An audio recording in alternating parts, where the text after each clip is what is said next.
दोस्तों आज की जानकारी में हम आपको बताएंगे कि ITR फाइलिंग के दौरान एडवांस टैक्स जो आपने पहले पे किया था उसके बाद भी कोई आपका टैक्स बनता है।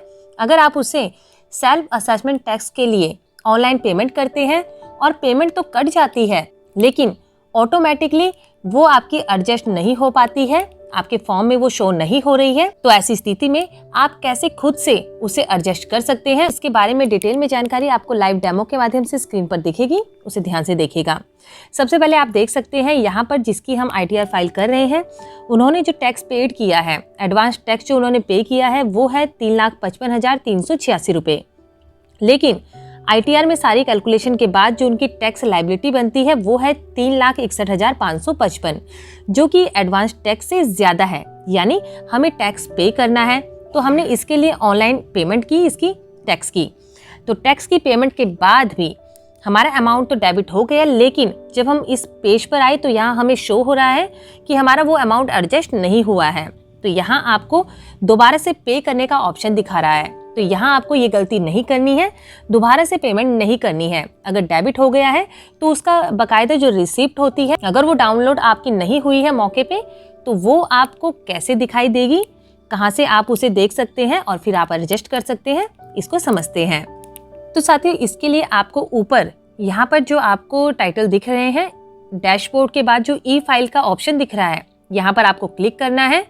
क्लिक करने के बाद जो ड्रॉप डाउन लिस्ट आएगी उसमें से आपको ई पे टैक्स सेलेक्ट करना है। सेलेक्ट करने के बाद जो आपके सामने पेज ओपन होगा वहां आप ध्यान से सारे ऑप्शंस को देखिएगा। सबसे पहले नंबर पे आपको दिखाई देगा सेव्ड ड्राफ्ट्स, यानी जो भी आपके सेव्ड ड्राफ्ट्स हैं वो आपको यहाँ शो होंगे। उसके बाद आपको जनरेटेड चालान्स उसके नेक्स्ट कॉलम में आपको यहाँ पर दिखाई देंगे और अपने पेमेंट की हिस्ट्री देखनी है तो आप यहाँ से देख सकते हैं। तो साथियों हम यहाँ पर पेमेंट हिस्ट्री पर क्लिक करेंगे। क्लिक करने के बाद पेमेंट की हिस्ट्री आपको यहाँ पर शो होगी, जो आपने पेमेंट की थी लेकिन आप उसकी रिसीप्ट डाउनलोड नहीं कर पाए थे, तो आप यहाँ से आप एक्शन वाले ऑप्शन में जाकर कॉर्नर में यहाँ 3 बिंदी आपको दिखाई देंगे, इसमें क्लिक करके डाउनलोड कर सकते हैं अपने चालान की रिसिप्ट को, जो आपने पेमेंट किया है उसकी रिसिप्ट को।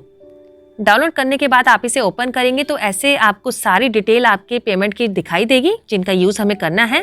तो डाउनलोड करने के बाद वापस हम जाते हैं अपने समरी वाले पेज पर, जहां से हम यहाँ टैक्स पेड वाले इस ऑप्शन पर क्लिक करेंगे। क्लिक करने के बाद जो स्क्रीन हमारे सामने ओपन होगी वहां पे स्क्रॉल डाउन करके सबसे लास्ट यहाँ इस ऑप्शन पर हमें जाना है, advance tax and self assessment tax payments पे। यहाँ पर हमें क्लिक करना है। तो क्लिक करने के बाद नेक्स्ट पेज पर यहाँ पर आपको अपने चालान की सारी इंफॉर्मेशन यहाँ पर फिल करनी है। BSR कोड आपको यहाँ डालना है जो आपको अपनी पेमेंट हिस्ट्री में दिखाई देगा। सीरियल नंबर आपको यहाँ पर डालना है। डेट ऑफ डिपॉजिट यानी जब आपने चालान जमा किया है उसकी डेट भी मेंशन है, यहाँ से आप देखकर डाल देंगे और टैक्स पेड कितना किया है उस अमाउंट को यहाँ पर एंटर करेंगे। डिटेल को सही से चेक करने के बाद, रीचेक करने के बाद आप ऐड के इस ऑप्शन पर क्लिक करेंगे। नेक्स्ट पेज पे जो डिटेल आएगी उसे कंफर्म करने के बाद देखेंगे कि वापस आप समरी वाले पेज पर जाते हैं तो यहाँ पर सारा कुछ एडजस्ट हो चुका है और अब आप देखेंगे जब इसे आप प्रोसीड करेंगे तो यहाँ पर दिखाई देगा कि आपको कोई भी पेमेंट करने की ज़रूरत नहीं है, आप अपनी ITR को सबमिट कर सकते हैं। उम्मीद है साथियों आज की जानकारी आपको समझ आई होगी। अगर इससे जुड़ी आपकी कोई भी क्वेरी है तो आप नीचे कमेंट सेक्शन में हमसे पूछ सकते हैं। इनकम टैक्स रिटर्न कैसे फाइल की जाती है, कैसे 26 ईयर्स चेक किया जाता है, इन सभी पर डिटेल वीडियो हम पहले ही बना चुके हैं। सबके लिंक आपको नीचे डिस्क्रिप्शन बॉक्स में मिल जाएंगे। तो फिर मिलेंगे आपसे, तब तक के लिए नमस्कार।